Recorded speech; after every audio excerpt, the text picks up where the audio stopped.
వస్తారా? రాకపోతే పోయారు. కనీసం వాళ్ళకి పెట్టి తద్దినం సంవత్సరానికి ఒక్కసారి పెడతాం.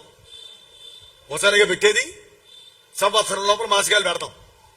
ఆ మాసికమని, ఈ మాసికమని, ఊనషాణి మాసికమని, త్రైపక్షికమని. అవునా కదా? దానికి వేరే విషయం పక్కన పెట్టండి. ఆ ఒక్కసారి మనం పెట్టాము అంటే ఆ రోజున వాళ్ళు అదృశ్య రూపంలో వస్తారండి. అమ్మ వస్తుంది, నాన్న వస్తాడు. అది పెట్టడానికి కూడా ఇప్పుడు చాలా కష్టపడుతున్నారండి. తద్దినమా? అబ్బా అబ్బా, తద్దినం వచ్చిందండి. ఈయన చచ్చి మమ్మల్ని చంపుతున్నాడు. దరిద్రమైన డైలాగులండి. రేపు నువ్వు సావా? నీవు పెట్టగల రేపు తద్దినం? అక్కడికి పోతావు నువ్వు, చచ్చిపోయి. నీ శక్తి అంతలో చేయండి. నాకు మొన్న మా సత్యం గారిని చూస్తే చాలా ఆనందం వేసింది. అసలు ముందు స్టల్ అయిపోయా. నేనేమో కాలేజీకి వెళ్ళి హడావిడిలో వస్తున్నా. ఈయన ధౌతి ఉత్తరీయం కట్టుకుని నుంచున్నాడు బండి మీద. ఈయనైనా కాదా అని డౌట్ వచ్చింది. వాళ్ళ అమ్మగారి ఆప్తికం అంది అన్నారండి. అంటే ఆ పిండాలు తీసుకెళ్లి గోమాతకి పెడుతున్నాడు ఆయన. అవి తింటున్నాయి. నాకు నిజం చెబుతున్నానండి, తల్లిదండ్రుల మాట వినేవాడన్నా, ఇలా శ్రద్ధగా చేసేవాడన్నా నాకు చాలా ఇష్టం అండి. వాళ్ళకి దండం పెడతాను నేను.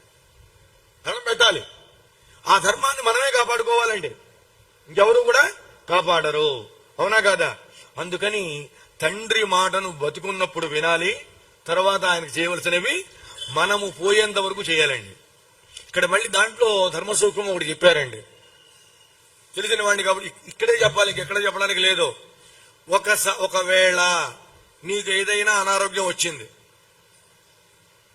లేదు వయస్సు పెరిగింది. కొన్ని సందర్భాల్లో 90 ఏళ్ళు వచ్చిన వాళ్ళు ఉంటారండి. 90 ఏళ్ళు, 70, 80 ఏళ్ళు వచ్చి, లేక వయస్సు తక్కువైనప్పటికీ కూడా ఏదన్నా అనారోగ్యాదుల వల్ల వాడు పెట్టలేకపోతే ఏం చెయ్యాలి? ఎగ్గొట్టమని చెప్పలేదండి. ఈ మధ్యలో కొత్తగా ఒకటి మొదలైన దరిద్రమైన ప్రయోగం అండి. ఎవరు తెలుసా? అది గుళ్ళో ప్రసాదం చేయిస్తాం. గుళ్ళో ప్రసాదం చేయిస్తే అది తదినం పెట్టినట్టు అవుతుందా? నీకు ప్రసాదం కావాలంటే పుట్టినరోజు చేయించుకో, నలుగురికి పెట్టు, తండ్రి దక్షిణ రోజున కాదు. ఏం చెయ్యాలి అంటే మొట్టమొదటి తండ్రి తన సగోత్రీయుడిని చూసుకోవాలట. నాయన అడగాలండి. ఈనాడు ప్రతివాడికి కూడా ఆత్మాభిమానం అనే దరిద్రం ముసుగులో ఉండి అన్ని ఎగుడుతున్నారు. అడగాలి. నా వల్ల కాదు, కాస్త ఇవాళ నువ్వు వచ్చి యజమానస్య పితువు అని చెప్పి కార్యక్రమం అంతా చేయనాయన. నేను పక్కన కూర్చుంటా, నా నెత్తి నీళ్లు దొల్లు, మా నాన్నగారి నీళ్లు.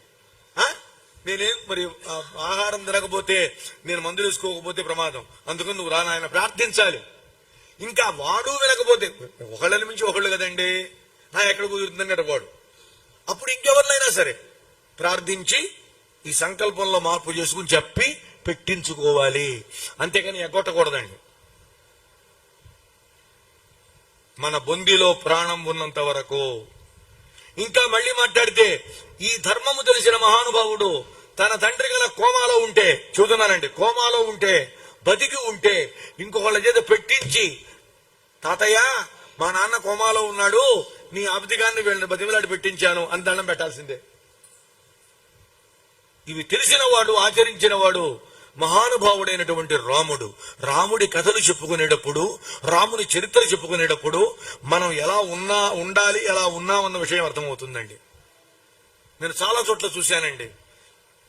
మహానుభావులు చెబుతున్నప్పుడు కూడానండి, పెద్దలు చెబుతున్నప్పుడు కూడానండి, కొంతమంది తన చిన్నతనాల్లో గాని ఇంకో వయస్సులో గాని ఎట్లా పడితే అలా ప్రవర్తించి ఈ కథలు విని, అయ్యో మా నాన్నగారిని మేము తిట్టామండి, మా నాన్నగారిని ఇలా చూసామండి, ఈనాడు మాకు దుఃఖం వస్తోందండి, మమ్మల్ని ఏం చేయమంటారండి, మేము సరిగ్గా చూడలేదండి.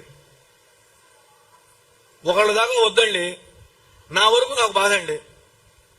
నేను వారిని ఏమి చేయలేదు, వారు చెప్పినట్టే విన్నానండి. ప్రతిదీ వివాహం దగ్గర నుంచి ఆయన చెప్పినట్టే, చదువు దగ్గర నుంచి ఆయన చెప్పినట్టే.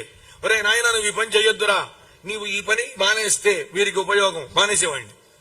అన్నీ చేశానండి. కానీ చేయవలసినంత నేను చేయలే. నా బాధ అది. అది ఏ రోజు బాధపడ్డారో తెలుసా నాకు?